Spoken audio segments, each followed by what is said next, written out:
அப்படின்னு தான் இவங்க எல்லாருமே பிரபகண்டா பண்ணிட்டு பேசிக்கிட்டு எழுதியிருந்தாங்க. நடக்கிற விடயத்துக்கும் தலைவருக்கும் சம்மந்தம் இல்லை. தலைவர் ரொம்ப நல்லவர், பெருந்தன்மையானவர். இப்படியான விஷயம் அவர் கவனத்துக்கு போச்சுன்னா அவர் உடனே எல்லாமே இப்படிலாம் பண்ணாதீங்க, ஏர்போர்ட் மூர்த்திக்கு நமக்கு தான் இழுக்கு அப்படின்னு சொல்லிடுவாராம்.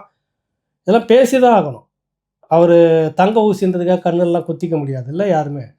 நல்லவர் சரிதான். ஆனால் இப்படியான விடயங்கள் நடக்கும்போது இது எதிர்காலத்தில் ஒரு பெரிய அரசியல் சறுக்கலாக மாறுமே அப்படின்ற ஒரு சிந்தனை இல்லாமல் ஒரு 1/4 நூற்றாண்டுகளுக்கு இந்த மேலே இந்த கட்சியை நகர்த்தி கொண்டு வந்தவருக்கு இந்த படிப்பினை கூட ஏன் இல்லை அப்படின்றது தான் நம்முடைய கேள்வி. இவருடைய தரப்பெல்லாம் வந்து அவருக்கு தெரியாமல் நடக்குது. அவர் இந்த விஷயத்தெல்லாம் கண்டுக்கிறதுல அவர் மலை ஒரு மடு அப்படின்ற மாதிரி தான் பேசிட்டு இருந்தாங்க. அப்படியே ஏர்போர்ட் விஷயத்துக்கு இந்த வீடியோவை மட்டும் நீங்கள் கேளுங்க.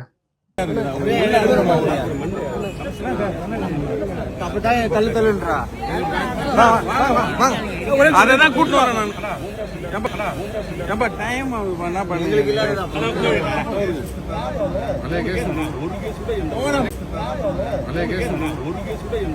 இந்த வீடியோவில் தெளிவாக சொல்கிறாரு. இந்த பார்வேந்தன் சகோதரர் வராரு, பூச்செட்டு கொடுக்குறாரு, அப்புறம் கவர் ஏதோ ஒன்று கொடுக்குறாரு. அநேகமாக அது டாலராக இருக்குது, லண்டனில் செலவு பண்ணுறதுக்கு தெரியல நமக்கு. உள்ள வைங்கன்ற உரிமை அது என்னாச்சு அப்படின்னு கேட்குறாரு அவர். அடுத்தது சலசலப்பு. அதுக்குள்ளே ஒரு குரல் கேட்குது, வழக்கு எதுவும் இல்லைன்னு, வழக்கு எதுவும் இல்லை, ஏர்போர்ட் மூர்த்தி மேலே எதுவும் வழக்கு இல்லை அப்படின்றாரு. அப்புறம் சலசலப்புக்குள்ளே ஒரு வார்த்தை வருது, குண்டாஸ். திங்கக்கிழமை கேஸ் வருதுன்னு ஒரு வார்த்தை வருது, குண்டாஸ் அப்படின்ற ஒரு வார்த்தை வருது. நல்லா கவனிங்க, இதெல்லாம் அங்கே தான் வருது.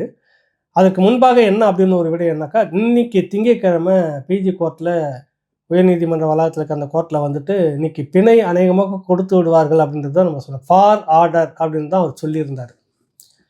வெள்ளிக்கிழமை அன்றைக்கி மாலை வழக்கமாக அந்த வழக்கை தள்ளுபடி பண்ணாமல் வச்சுருந்து நான் திங்கட்கிழமை அன்றைக்கி ஃபார் ஆர்டர் அப்படின்னு தான் சொல்லி வச்சுருந்தார். அநேகமாக இன்றைக்கி அவருக்கு பெயில் கிடைச்சிரும் அப்படின்றது தான் 99% நம்பிக்கையாக எல்லோருக்குமாக இருந்தது.